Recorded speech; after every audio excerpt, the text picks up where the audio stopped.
Oh, all right, cool. How about the book? Anyone read the book? All right.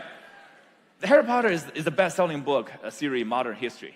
It blew every other book series out of water when it comes to fiction.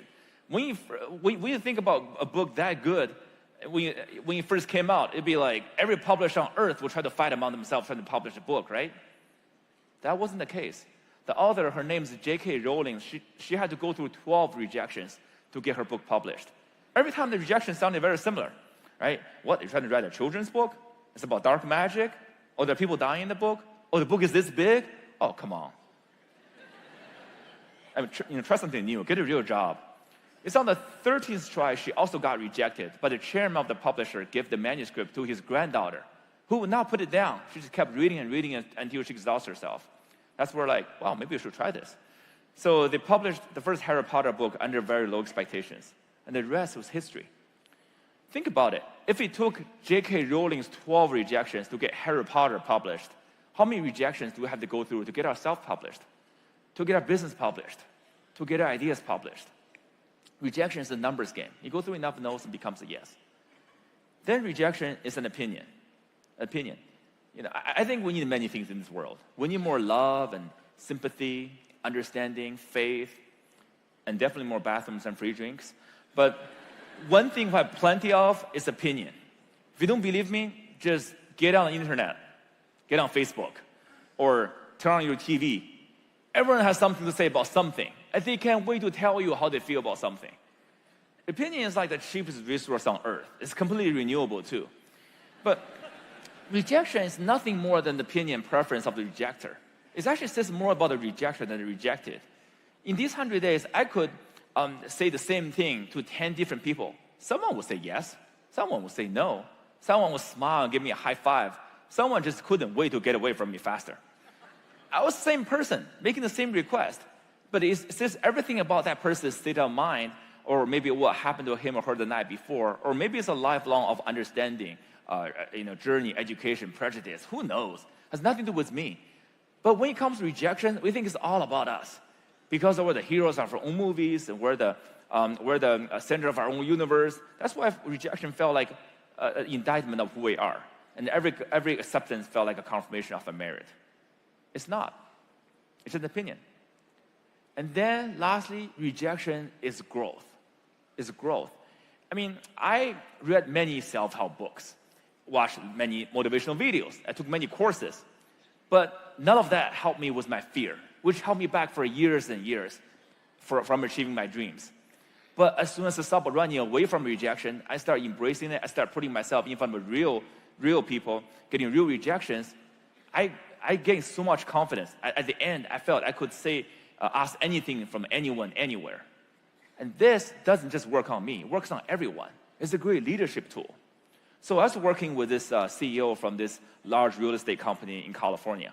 And he was like, can you give a talk to my team to fire them up? And they're not connected, they're not productive, they're not brave enough, and they're not living up to their values. I was like, sure, what are your values? Then he showed me a list of 15 values and put them on the wall. And they were like, integrity, commitment, discipline. I was like, really? So who doesn't have those values? So, and what does that even mean? So I said, well, okay, I can talk to your team, but how about if I design a social challenge, just like the rejection challenge for your team? And so they can actually practice and do those values. He was like, wow, doing values. I never thought about that. Sure, let's try it.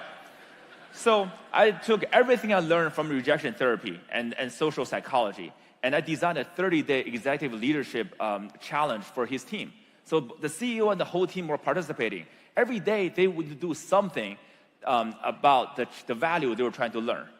And they have to do it. When they do it, they have to check in. They have to share with each other and hold each other accountable. And there was a scoreboard and everything. The result was astonishing. In just 1 week, they started doing things that they never doing before. And they always thought we should do this, but they never did. For example, giving outreach calls, like 1 hour of outreach calls a day, or 1 hour of retention calls a day, or finding a new colleague, taking them out, network with them, learn new things from them. And more importantly, they started encouraging each other. They started connecting with each other. They started to say things to each other like, man, this is so awesome. You're such an inspiration. I love you, man. These are some real words they're saying to each other. Never said to each other before.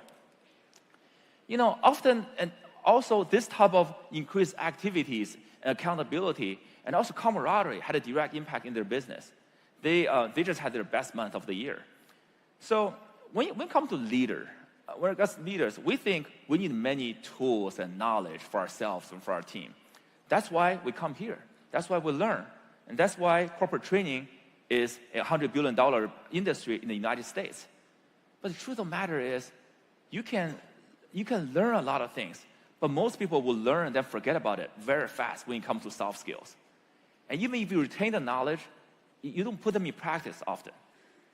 That's why here at the Global Leadership Summit, I'm launching a new website.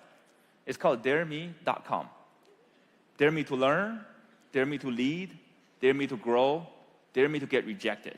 I love that word, dare me. It's a software, it's an app that challenges people and organizations to use social challenges to gain soft skills. We're not ready yet, we're still building the app. We'll be ready very soon.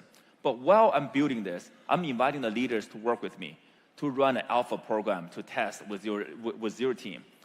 So I'll be working with you personally. So if you want to talk to me, come talk to me afterward. You can find me at the booth. I won't go anywhere. But more importantly, you remember the kid who wanted to be Bill Gates? He's back. He's back with a vengeance. Well,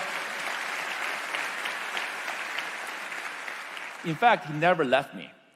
And I don't want to conquer the world anymore. I want to build a new world, a world where we're not afraid of rejections anymore. And I want to see how many lives can be changed, how many cool ideas can be realized, how many leaders can be made. So I'm inviting all of you into that world. So the next time, if you are afraid to take an action, if you're afraid to lead, remember, you can change yourselves by leaning into your fear, by embracing your fear. If your team is afraid, remember, you can impact them by giving them challenges. It's going to work. If it doesn't work, you can buy them a box of donuts. That always works. That's real leadership. So thank you, guys. Thank you. Thank you for my story. Thank you.